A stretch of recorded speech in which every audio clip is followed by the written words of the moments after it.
Bagaimana kabar kalian? Sudah siap untuk belajar? Tetap semangat belajar dari rumah ya. Pada video sebelumnya, kita telah membahas materi tentang organ pernapasan pada manusia dan juga pada hewan. Jadi hari ini kita akan memasuki materi tema 3, yaitu tentang organ pencernaan pada manusia. Tahukah kamu apa itu sistem pencernaan? Sistem pencernaan adalah proses pemecahan makanan menjadi molekul sederhana. Sistem ini berfungsi untuk mencerna dan menyerap nutrisi yang dibutuhkan tubuh. Sistem pencernaan itu terbagi menjadi dua. Yang pertama ada pencernaan mekanik, dan yang kedua ada pencernaan kimiawi. Pencernaan mekanik adalah pengubahan makanan dari bentuk kasar menjadi halus dengan bantuan gerakan alat-alat pencernaan, contohnya seperti gigi, lambung, dan lain-lain. Sedangkan pencernaan kimiawi adalah pelarutan makanan oleh enzim-enzim pencernaan, mengubah makanan dari bermolekul besar menjadi bermolekul kecil. Contohnya ialah kelenjar pencernaan. Organ-organ pada sistem pencernaan. Yang pertama ada rongga mulut, kerongkongan, lambung, hati, kantong empedu, pankreas, usus halus, usus besar, rektum, dan anus. Sistem pencernaan terdiri dari saluran pencernaan dan kelenjar pencernaan.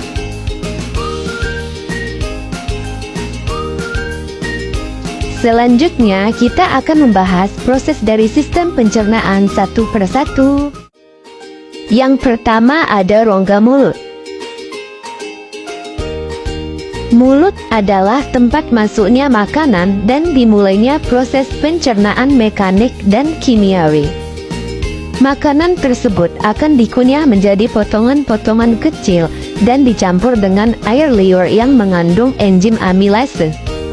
Selanjutnya, makanan akan didorong oleh lidah dan otot-otot lain menuju ke kerongkongan. Kerongkongan adalah saluran sempit dan berotot yang menghubungkan mulut dengan lambung.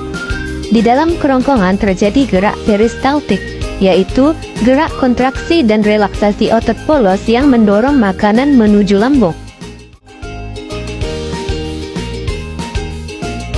Lambung adalah organ berbentuk kantong yang berfungsi untuk menampung dan mencerna makanan.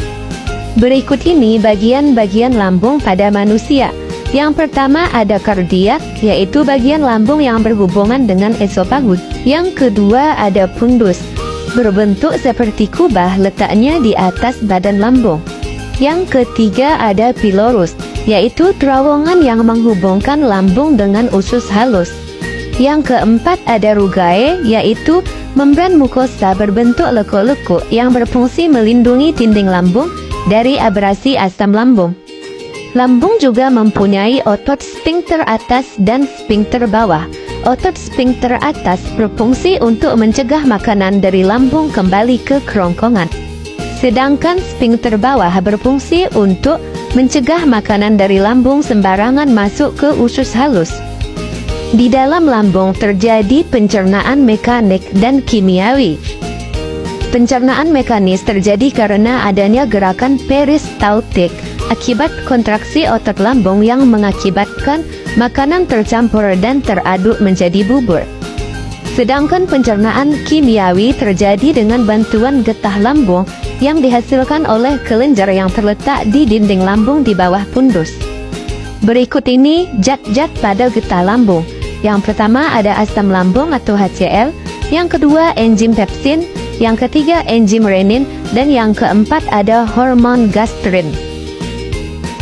Organ selanjutnya yaitu usus halus. Usus halus adalah organ terpanjang dalam sistem pencernaan dengan panjang sekitar 6-8 meter. Usus halus terdiri dari 3 bagian, yaitu yang pertama duodenum, yang kedua jejunum, dan yang ketiga ileum. Usus halus berfungsi untuk mencerna makanan secara kimiawi dengan bantuan enzim-enzim dari pankreas, hati, dan empedu, serta menyerap zat-zat gizi ke dalam darah.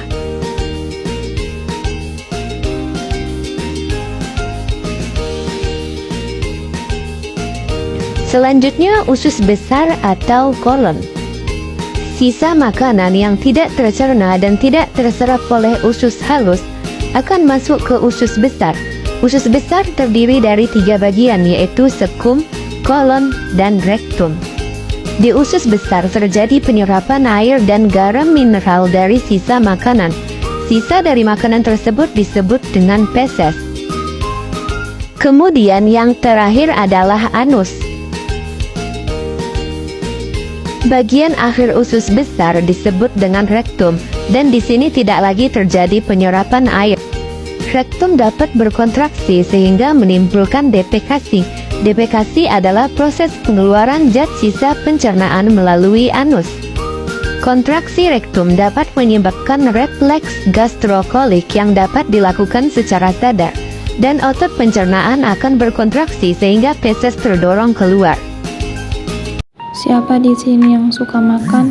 Nah, hari ini kita akan bermain kuis seru tentang sistem pencernaan manusia. Soal pertama, apa sih tugas utama sistem pencernaan dalam tubuh kita?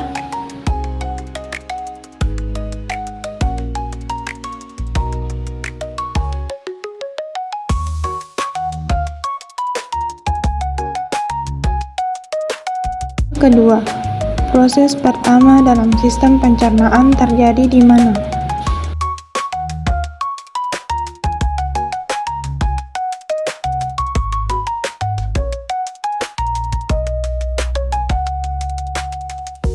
Soal ketiga, sebaiknya makanan dikunyah sebanyak berapa kali?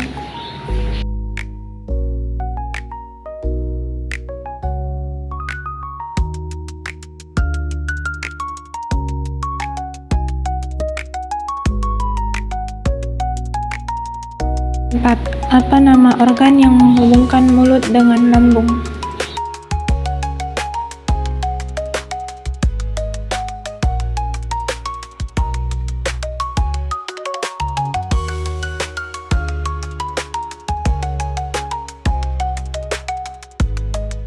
Kelima, cairan yang membantu mencerna makanan di lambung disebut?